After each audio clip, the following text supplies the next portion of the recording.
La frustration, qu'est-ce que cela signifie? Imaginez que vous attendiez depuis longtemps un concert de votre artiste préféré. Il a pris congé de son travail, acheté des billets à l'avance et convenu d'un rendez-vous avec des amis. Et soudain, votre patron décide que c'est le jour où vous devez absolument être au bureau. Que ressentez-vous lorsque vous apprenez une telle nouvelle? Certainement de la déception, de la colère, de l'impuissance et un fort sentiment de culpabilité. Cet état s'appelle la frustration. Pourquoi se développe-t-il? Et comment y faire face?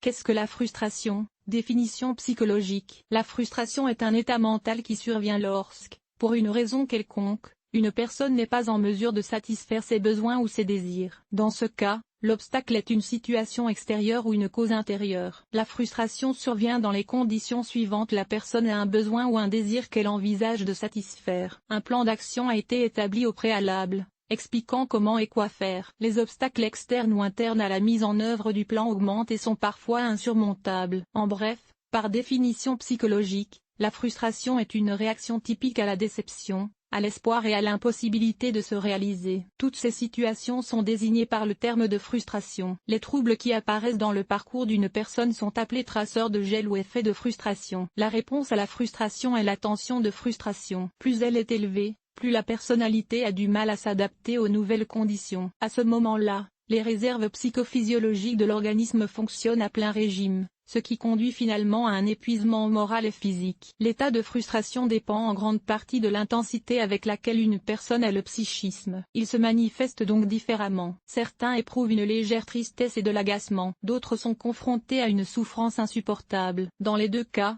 les émotions sont négatives. Le développement de la frustration, l'intensité de la sensation et sa durée dépendent de deux facteurs: l'importance pour une personne des objectifs qu'elle n'a pas atteints ou des besoins qu'elle n'a pas satisfaits. Exemple, supposons qu'une jeune fille n'ait pas le temps de faire ses courses. Supposons qu'une jeune fille n'ait pas eu le temps de faire du shopping. C'est parce qu'elle n'a pas acheté de nouvelles robes pour un rendez-vous important. Ou encore, un couple marié qui rêvait depuis longtemps d'avoir des enfants s'est heurté une nouvelle fois à l'échec de la fécondation in vitro. L'expérience peut être vécue dans les deux cas. Mais deuxièmement, l'état de frustration est bien plus fort. C'est l'état psychologique d'une personne. Sait-elle s'orienter dans les situations critiques? A-t-elle des qualités de leader ou non? Peut-elle évaluer calmement la situation et prendre des décisions? Il existe différents types de réactions à la frustration dans les cas décrits. Le sens du mot frustration dans la traduction du grec est l'effondrement de l'espoir. Ainsi, découragé, on peut abandonner complètement l'objectif ou le besoin inconfortable. C'est une option. Il en existe deux autres: changer d'objectif tout en économisant les ressources disponibles. Il faut tout de même trouver un moyen d'avancer et, en même temps, éviter les obstacles qui se dressent sur le chemin. Pour simplifier, le concept de frustration apparaît lorsqu'une personne ne peut tout simplement pas changer la situation. Par exemple, retourner avec une fille qui n'a pas eu le temps dans le magasin. Cependant, il y a d'autres personnes qu'elle peut appeler avant de se rencontrer. Elle n'a donc pas à s'inquiéter. Cependant, la situation est plus difficile si l'enfant ne peut pas être livré. Dans ce cas, la frustration est associée à des obstacles insurmontables, qu'il est presque impossible d'éliminer. Théorie de la frustration. L'état de frustration a toujours fait l'objet de vives discussions en psychologie. Cela a conduit à l'émergence de plusieurs théories s'y rapportant. La théorie de Drude. Selon cette théorie, la frustration est étroitement liée à l'agression. La nature de cette émotion a été étudiée par de nombreux scientifiques. Et voici ce qu'ils ont trouvé. Les biologistes pensent que les gènes de l'agressivité sont présents chez l'homme dès sa naissance. Chez les hommes, l'agressivité est plus forte en raison d'une plus grande quantité de testostérone, tandis que chez les femmes, elle est plus faible. Sigmund Freud a déclaré que l'agressivité est un signe d'autodestruction et qu'une personne n'est pas satisfaite sexuellement. Les sociologues sont convaincus que les raisons du comportement agressif se trouvent dans les relations au sein de la famille. En ce qui concerne la théorie de Dallard, il affirme que l'agression mène toujours à l'expérience et vice-versa. L'intensité de l'agression dépend directement de l'importance de l'objectif non atteint et des difficultés qui s'opposent à sa réalisation. Mais ce n'est pas l'aspect le plus intéressant de l'étude. Selon les scientifiques, ces sentiments négatifs ne sont pas dirigés contre l'obstacle ou la situation, mais contre des personnes qui n'y sont pour rien. La théorie de Dallard a été fortement critiquée, car la frustration est un concept caractérisé non seulement par l'agressivité, mais aussi par de nombreuses autres émotions négatives, telles que la dépression et l'abattement. Théorie de Calvin, R. Barker et T. Dembo. Selon ces scientifiques, la frustration contribue à la régression. En psychologie, C'est le nom donné à un état de transition d'une forme de développement à une autre forme de développement plus faible. Pour plus de clarté, on peut citer l'exemple d'une personne âgée qui, à un âge avancé, se comporte et s'affecte comme un enfant. Dans le cas de la frustration, la situation peut se présenter comme suit: la personne déçue tente de se protéger des émotions désagréables. Il y a régression, une sorte de mécanisme de défense. La personne se décharge de toute responsabilité dans l'échec de son objectif, refuse d'aller plus loin et abandonne tout simplement. La théorie de Henmayer. Selon cette théorie, la frustration prive l'individu de sa capacité à se fixer des objectifs. Ils se concentrent uniquement sur leurs échecs et sont incapables de se tourner vers l'avenir et de changer quoi que ce soit dans leur vie. Il en résulte une apathie chronique. La théorie de Maslow. Vous vous souvenez de la pyramide des besoins de Maslow? En d'autres termes, il affirme que l'intensité de la frustration dépend du niveau des besoins non satisfaits. Par exemple, le fait de ne pas obtenir un poste convoité provoque des sentiments plus forts que le fait de ne pas acheter une robe, ou de ne pas assister à la première d'un film. Signes de frustration. Les signes de frustration n'apparaissent pas toujours de manière généralisée, de sorte que ce trouble passe souvent inaperçu. Il est cependant possible de la diagnostiquer. Les symptômes suivants sont donc caractéristiques de la frustration: focalisation sur la situation problématique. La personne ignore ce qui se passe dans d'autres domaines de la vie parce qu'elle ne peut penser à rien d'autre. Sentiment d'impuissance et de désespoir. La personne comprend qu'elle doit se distraire, mais n'y parvient pas. Anxiété intérieure et dépression permanente. La vie semble avoir perdu sa couleur. Tous ces éléments peuvent conduire à l'apparition d'un état dépressif. Baisse des performances, paresse, indifférence. L'envie de faire quelque chose disparaît complètement. La motivation disparaît également. L'estime de soi, la culpabilité, le manque de confiance en soi et en sa capacité à faire les choses diminue. Aux signes de frustration énumérés s'ajoute un sentiment de faiblesse, d'isolement, de rejet des contacts avec le monde. Les causes.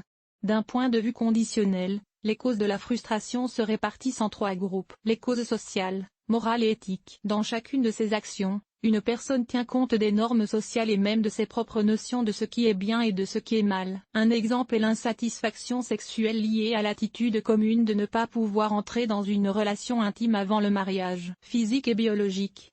Voici un exemple simple de frustration. Vous aviez prévu un événement important, mais vous vous êtes soudainement retrouvé à l'hôpital avec une jambe cassée. Vous vouliez réaliser vos projets, mais la situation s'y est opposée. Psychologique.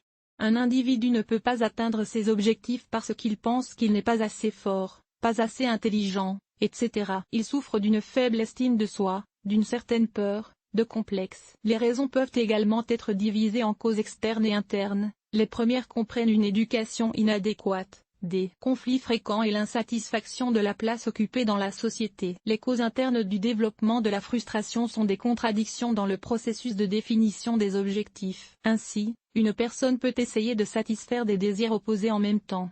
L'un est réalisé et l'autre ne l'est pas, respectivement. C'est ainsi que naît la frustration. Forme.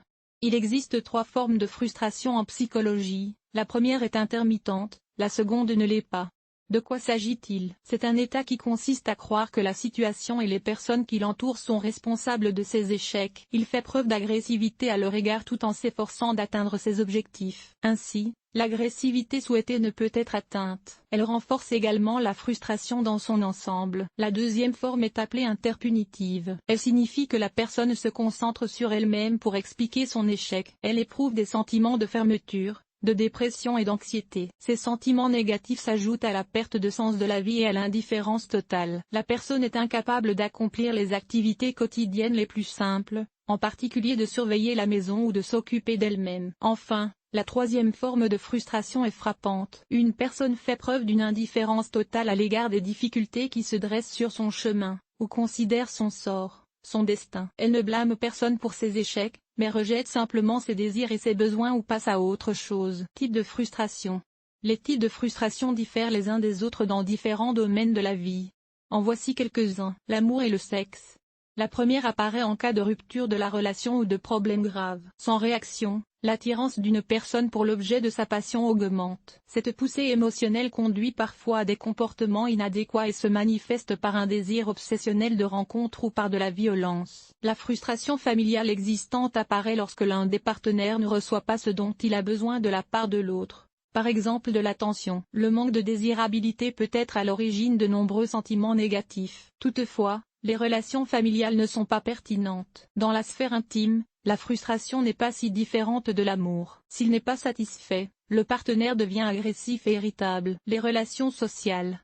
La frustration sociale survient lorsqu'il y a des situations conflictuelles dans les relations sociales. Il s'agit de l'impossibilité pour une personne d'obtenir un poste convoité, un statut social, la possibilité d'étudier dans un établissement d'enseignement choisi, etc. Il convient de noter que les maladies qui limitent l'activité mentale et physique sont également impliquées dans le développement de la frustration sociale. La frustration liée aux besoins. Il s'agit de la pyramide des besoins de Maslow, mentionnée plus haut. Pour développer ce type de frustration, l'échec et les erreurs ne sont pas nécessaires. Elle survient après que le besoin a été satisfait. Pourquoi ? Parce que l'individu est confronté à un nouvel objectif, et il se trouve dans un cercle. Tous les besoins existants ne peuvent être pleinement satisfaits, ce qui entraîne une frustration. La frustration relationnelle. Bien que nous ne parlions pas des relations amoureuses, ce type de frustration est le plus souvent mentionné en relation avec elles. L'élément clé est la relation avec l'entourage. La déception, l'agressivité et le ressentiment surviennent lorsqu'un individu n'arrive pas à défendre son point de vue et à faire des concessions. Incapable de refuser, il éprouve alors de la colère et d'autres sentiments désagréables parce qu'il se sent inférieur à ses ennemis. Les erreurs. Cet état de fait est similaire à la frustration avec des émotions exprimées. Cependant, elles sont moins puissantes. Elles peuvent être traitées sans l'aide d'un professionnel. La frustration déplacée survient lorsque le fonctionnement de la partie du système nerveux ou endocrinien responsable des émotions est perturbé. Par exemple, un excès d'adrénaline peut amener une personne à éprouver le même type de sentiments que ceux qui apparaissent lors d'une frustration existentielle. La frustration existentielle est un état caractérisé par la déception face à la vie en général. Les individus perdent le sens et le but de leur existence pour diverses raisons. Parmi celles-ci, le licenciement dans un contexte de chômage élevé, la retraite, l'achèvement d'une formation en l'absence d'opportunités de travail dans un domaine spécialisé, divorce compliqué, changement économique et politique dans l'État. Une personne a du mal à s'adapter à de nouvelles situations. Elle ne trouve pas d'occasion de réaliser son potentiel et éprouve de l'ennui et de l'indifférence. Avec le temps, ces situations conduisent à l'apparition d'une névrose. Elles s'accompagnent alors d'une détérioration des relations avec les autres et de tentations pour l'alcool et les drogues. Les conséquences.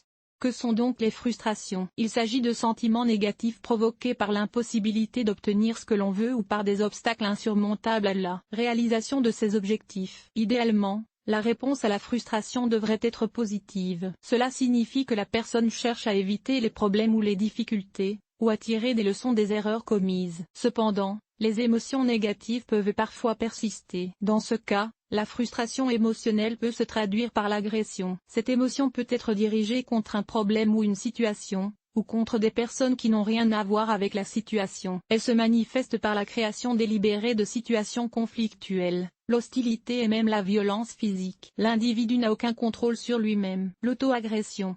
Comme l'agression, elle est dirigée uniquement contre soi-même. Le principal symptôme est l'autodestruction. La personne met délibérément sa vie en danger, ignore les signaux d'alarme de son corps, refuse tout traitement et prend de mauvaises habitudes. La retraite.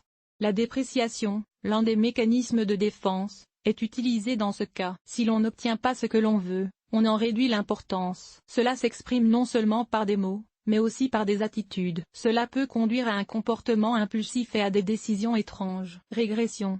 Dans ce cas, la régression, par laquelle une personne tente de se protéger des émotions et des expériences négatives, la ramène à un niveau antérieur de développement émotionnel. Les choses se passent ainsi. Incapable d'atteindre ses objectifs, il est surpris, crie et accuse les autres de tout. Fixation. L'individu est conscient qu'il ne peut pas satisfaire ses désirs ou répondre à ses besoins. C'est pourquoi, dans des conditions normales, il est simplement fixé. Il est le même qu'avant, mais vit sans but. Activité dénuée de sens.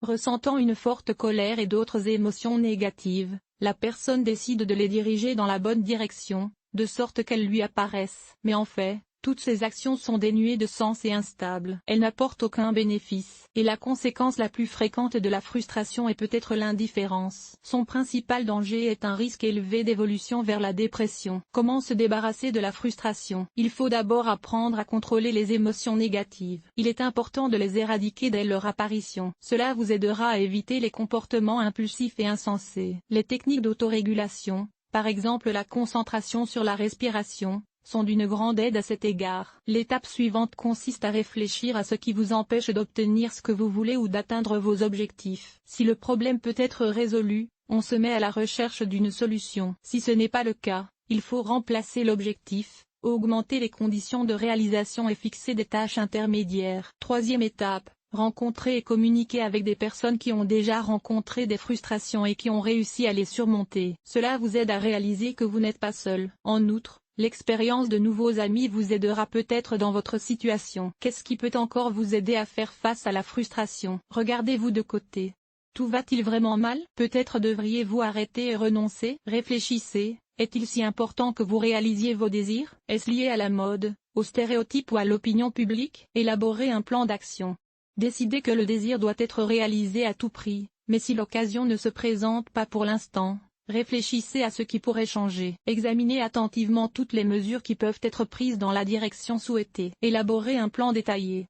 Évaluez la complexité de chaque élément. Déterminez le calendrier final. Fixez une date jusqu'à ce que vous ayez mis en œuvre chaque point du plan. Ne surestimez pas vos forces. Rappelez-vous que vous êtes une personne. Ne vous fixez en aucun cas des tâches impossibles. Sinon, la frustration ne fera que s'intensifier. Faites preuve de patience.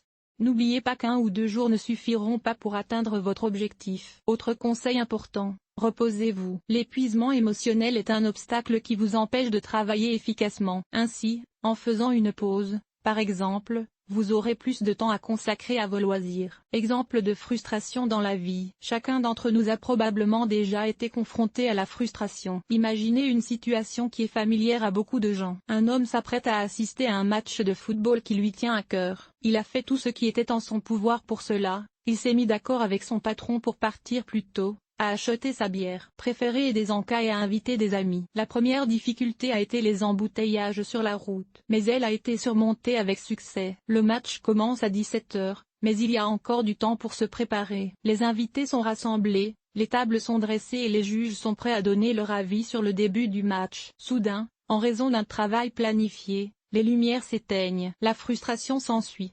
Dans ce cas, les difficultés qui se sont dressées sur le chemin du héros peuvent être surmontées. Par exemple, je suis allé dans un bar sportif avec un ami. Je donne un exemple de ma vie. Ma frustration survient le matin. J'ai l'habitude d'établir un plan d'action approximatif dans la soirée et de vaincre le réveil pendant un certain temps. Tout semble facile.